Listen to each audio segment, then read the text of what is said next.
एक राजा था जिसके यहां बेटा पैदा नहीं हो रहा था। उसे किसी तांत्रिक ने सलाह दी कि आप ही के राज्य में किसी छोटे बच्चे की बलि चढ़ा दीजिए, अगले 1 साल में आपके यहां बेटा पैदा हो जाएगा।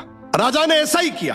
अगले ही दिन ऐलान करवा दिया कि जिस घर से बच्चा दिया जाएगा उस घर को ढेर सारा धन दिया जाएगा। राजा का यह ऐलान एक गरीब परिवार ने सुना तो अपने घर के सबसे छोटे बच्चे को भेज दिया कि यह बच्चा हमारे किसी काम का नहीं, इसे रख लो।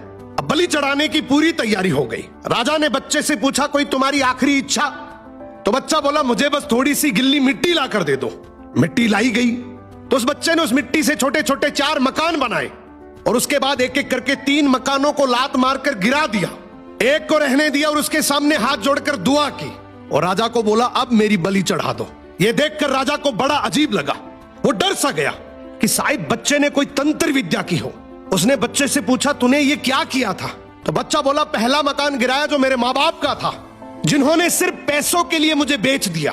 दूसरा मकान रिश्तेदारों का था, उन्होंने भी मेरे माँ बाप को ऐसा करने से रोका नहीं, तो उनका भी मकान गिरा दिया। तीसरा राजा जी आपका तो काम है लोगों की रक्षा करना, लेकिन आप भी अपने लालच के लिए रक्षक से भक्षक बन गए। आपने तो अपने लालच के लिए मेरी जिंदगी खत्म करने की सोच ली, तो मैंने आपका भी महल गिरा दिया। और ये चौथा मेरे भगवान का घर है, उसके सामने मैंने हाथ जोड़कर कह दिया कि अब सब तू संभाल लेना। राजा ने बच्चे की बात सुनी तो आंखों में आंसू आ गए और गहराई से सोचा कि किसी हंसती खेलती जिंदगी को खत्म करके मुझे बेटा मिल भी गया तो मेरे किस काम का, क्योंकि मेरे राज्य में न्याय की भूल हो सकती है लेकिन उस ऊपर वाले की डायरी में गलती की कोई गुंजाइश नहीं है।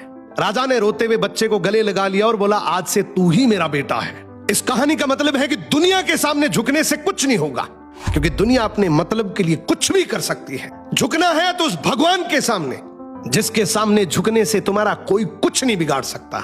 समर्पण करना है तो उस परमपिता परमेश्वर को करो।